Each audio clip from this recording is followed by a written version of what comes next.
And most people stop at failure. It's the most powerful tool you can use. So hard in our lives to fit in.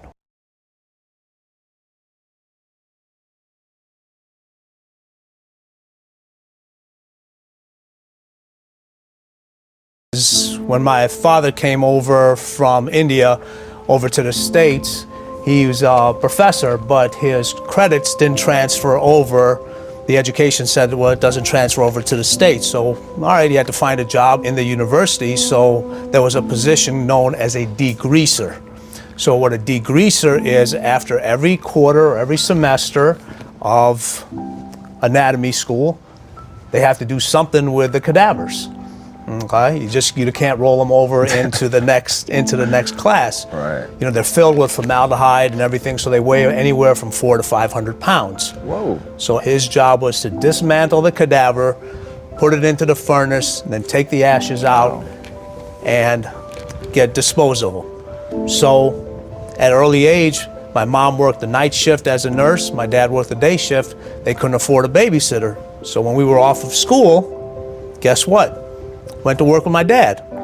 Sometimes you have to do things you don't want to do, but you got to always provide for your family. This is how I'm providing for my family.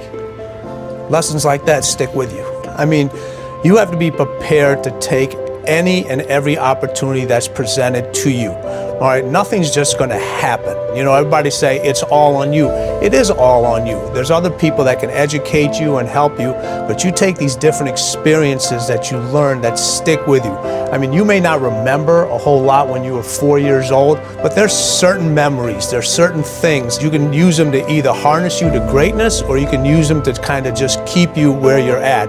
And most people are just satisfied with at. There's always a next level. Your definition of greatness and what you want to achieve could be totally different than somebody else's.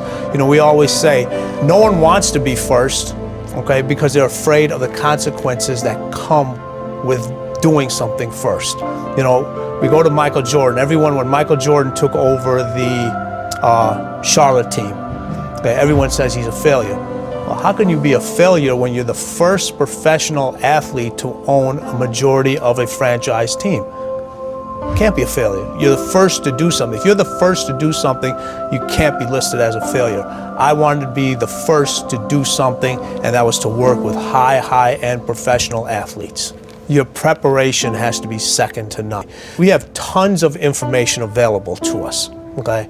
But the difficult part is we don't have a lot of individuals who have the ability to process information at a quick rate.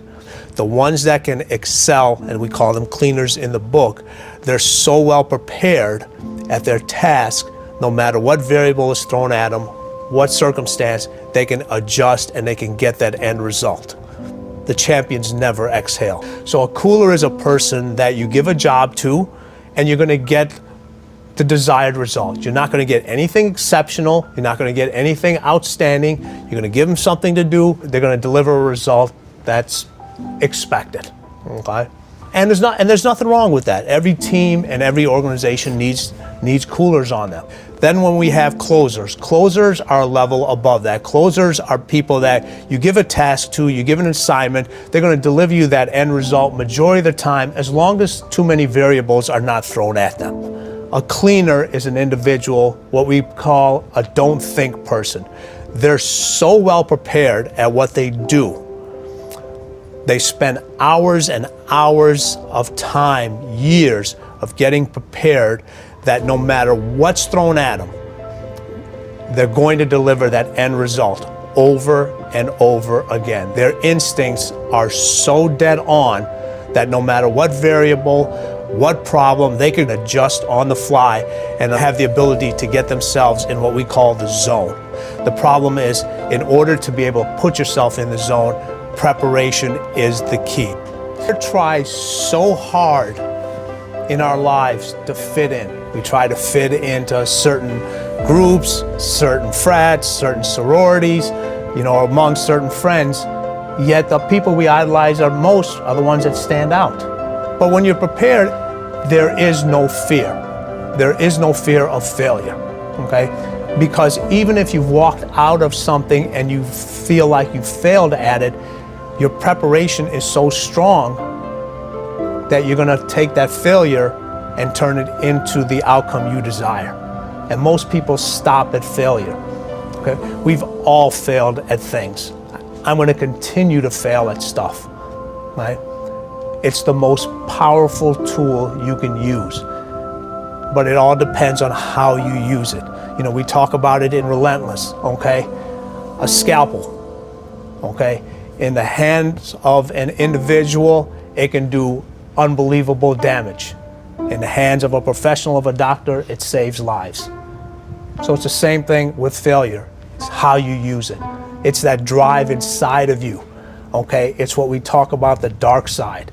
The dark side is filled with failure, but it's the fuel that burns you like something that's never burned inside you before. You can't talk about what you did 5 years ago. You can't talk about the deal that you closed last week, okay? You can't talk about your sales for last month, okay? Those things are expected of you.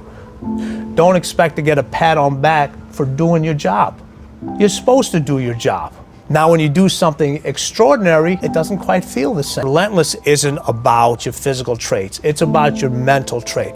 No one is going to play basketball like Michael Jordan. There's individuals out in the NBA, the top guys, they're never going to play basketball like that. But his mindset can be taught to everybody. That's something we all can take away from it. So when I really made the transition from, yeah, I'm sure at some point I was a cooler, I was a closer. My transition came in when I said, I'm going to stop playing basketball. My career is over with. For most people, that's the end. For me, that was just the beginning. That's when my whole transformation started into getting into the cleaner mentality.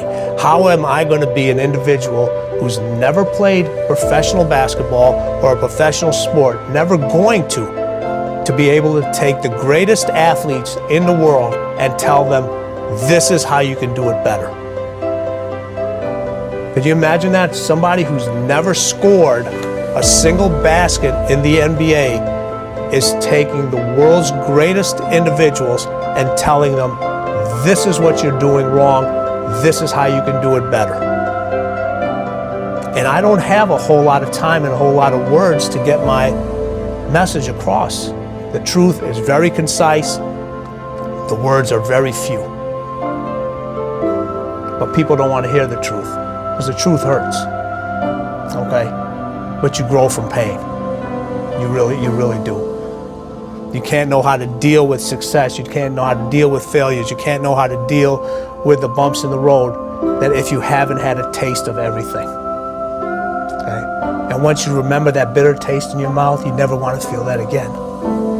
There's a lot of people that are just a something. There's very few people that are the something. The process of the rehabilitation started the moment he got up.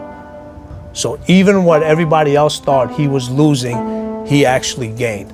The reckoning process, the healing process started immediately when he stood up. I'm going to go to the free throw line, I'm going to go make these 2 free throws. That's how a cleaner thinks, okay? We all have that ability. We all have next level ability. Okay? There's not other people that aren't holding you back. Your boss isn't holding you back. Your parents aren't holding you back. Those are excuses. To me, there's no such thing as luck, okay? All luck is preparation meeting opportunity, plain and simple.